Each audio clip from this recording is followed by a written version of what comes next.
Tene here. So I'm a professional dungeon master and a not so professional streamer. So I decided to force my Twitch chat to be my D&D players for a stream.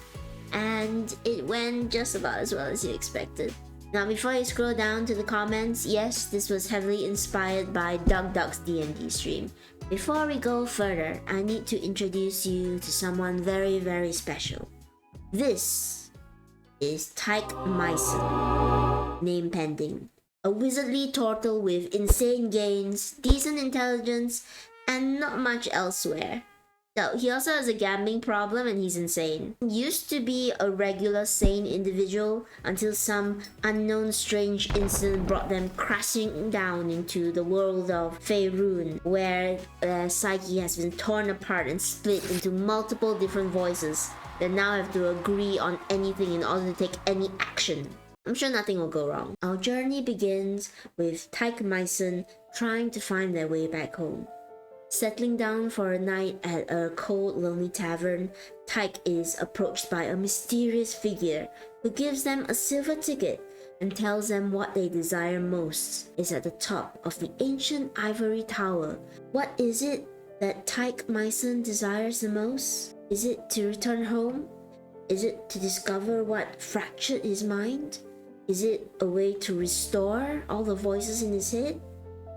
No, apparently it's to pat Tene. You know what, chat? Because of that, I'm gonna go into pats and I'm going to disable them. You're gonna have to climb the ivory tower in order to make your dreams come true, or else you're never gonna be able to pat Tene again.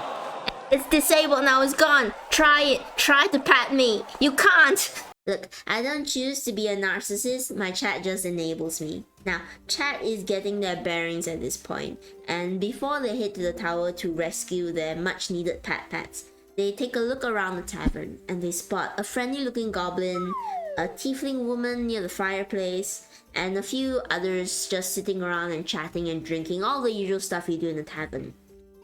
What does chat decide to do? You all have decided to punch the little goblin fellow without warning, without reason, as hard as you possibly can. So our poor little goblin gets absolutely whacked against the wall, which makes all the other villagers in the bar get up to start a tavern brawl. Unfortunately, I have given chat magic missile, which I will come to regret a few more times over the course of this video. And villagers being only villagers, they all get nuked in one shot. I'm sensing we may not be the good guy here. Chat then proceeds to continue the brawl against the goblin. Unfortunately, Chat rolls a nat 1 and they trip and fall on their back, which, being a turtle, is not a place you wanna be. Luckily, as they're about to be absolutely pummeled by the goblin and have all my hard work planning this D&D stream be thrown away, the tiefling lady, who saw their very, very pitiful fall and can't stand to see a young turtle hurt, even though he did just murder 3 innocent people, dives in between them and takes the hit. She's thrown aside as chat on their back starts to panic and wonder what they're going to do as the pissed goblin looms over them, club ready to strike down upon them and end their adventure. So, what does chat decide to do? It's gonna be a performance check, okay? Your performance is really, really bad.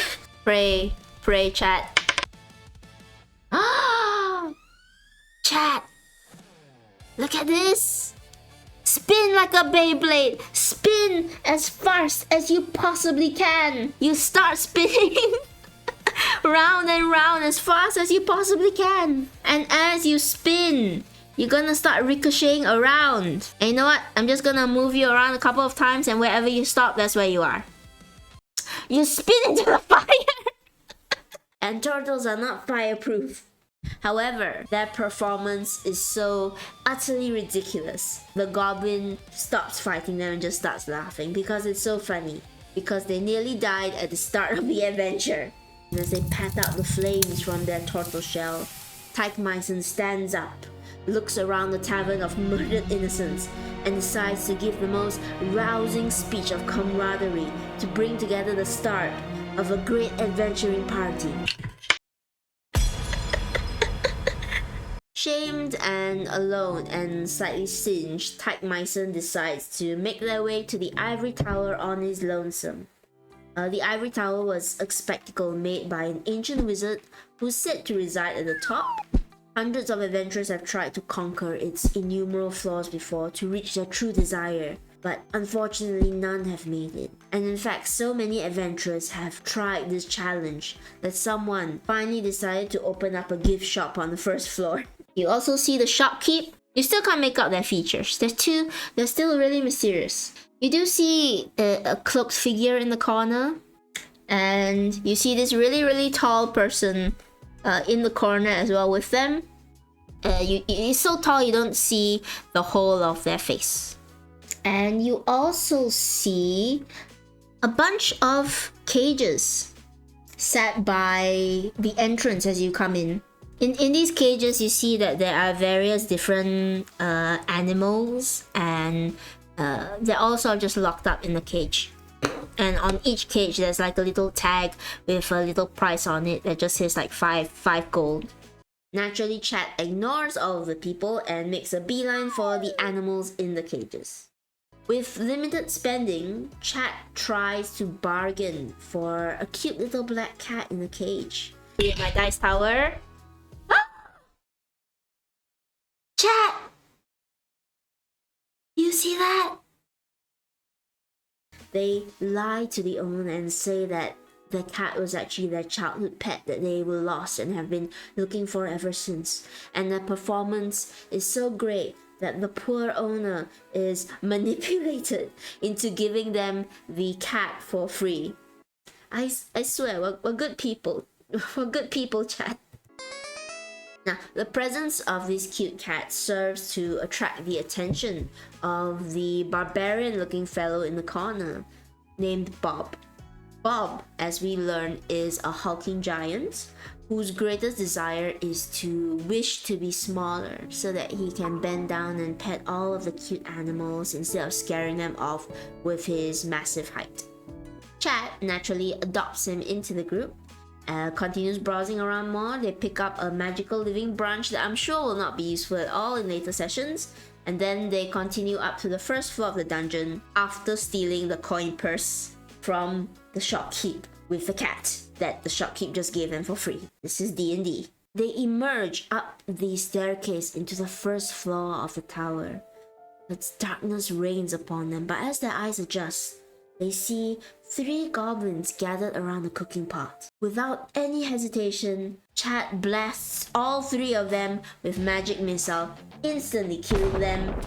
I did not balance this right at all. But wait, what's that? A creaking under the table. A goblin emerges from beneath, where 2 goblins arise. Another goblin also springs out. You think that I would not anticipate this, Chat? I anticipate everything. Think of this, Chat. Do you think I would just let you magic missile your way through a new fight? No! Do you think that you could so easily escape? I am in control here, and I say there are more goblins. So, the goblins from beneath the table get up and get ready to attack. Chat as well prepares themselves. The goblin manages to get a shot off on poor little Kitty Black. He can't avoid it. He's just a little cat. Gonna lose a health. Bob, in the meanwhile, is bravely fighting off the remaining goblins. Now, Chat could just attack the goblin because they also only have 1 health. And if they kill it, that's the end of the fight. Because Bob pretty much has a handle. Alright. Chat wants to protect Black, your precious cat. Because Chat cares so much about their poor kitty, they decide to forego any attack and just defend their kitty and save it from any other hits that might come its way. Unfortunately, the goblin decides to switch targets onto the wizard turtle. The goblin, he's gonna take advantage of the fact that you are not moving. He's gonna run over to the fire pit He's gonna aim it at you. He's gonna dip his arrow in fire. He's gonna aim it over at chat. So anything above a 12, it will hit you and you will be set on fire for the second time today.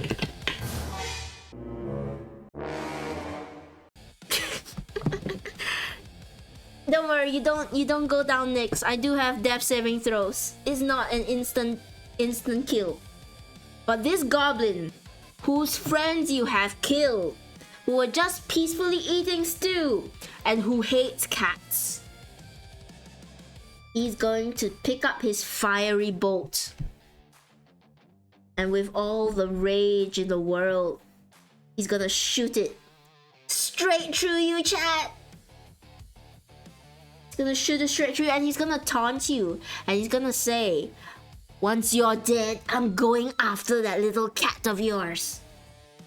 You feel your health draining away from you. And because it was a natural 20, both your hearts are gone.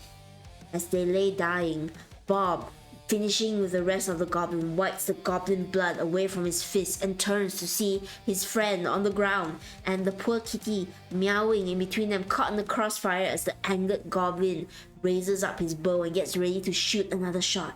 Bob is torn. Should he go and rescue his first friend? Should he go and rescue the poor little kitty cat? Should he take care of the goblin first? Unsure what to do, he turns and looks over at Tyke Myson lying on the floor. And with their almost dying breath, they tell Bob to kill the goblin and rescue their kitty, risking it all on a singular death saving throw to ensure their survival. They put their companions ahead of them. Now, for all the rules mongers out there, traditionally there are 3 death saving throws, but not in my game, you only get 1. Now, I was sweating at this point because I really didn't want Chat to die, and Chat didn't want to die, and Bob didn't want Chat to die, and the cat was being a cat. But luckily they rolled the dice and managed to stabilize himself, while Bob picks up the cat-hating goblin, raging, holds him high above his head, and tosses him down into the fiery fireplace that they were cooking their lunch over. And the goblin just bursts into flames and he's gone. He's gone and the day is saved. Chat nearly died on the first floor. The kitty nearly died on the first floor. Bob is fine. In fact, I think I might have accidentally started a fan club for Bob now in the chat. And as they're all catching their breath and Chat is getting back onto their feet, the mysterious portal in the corner of the room springs to life.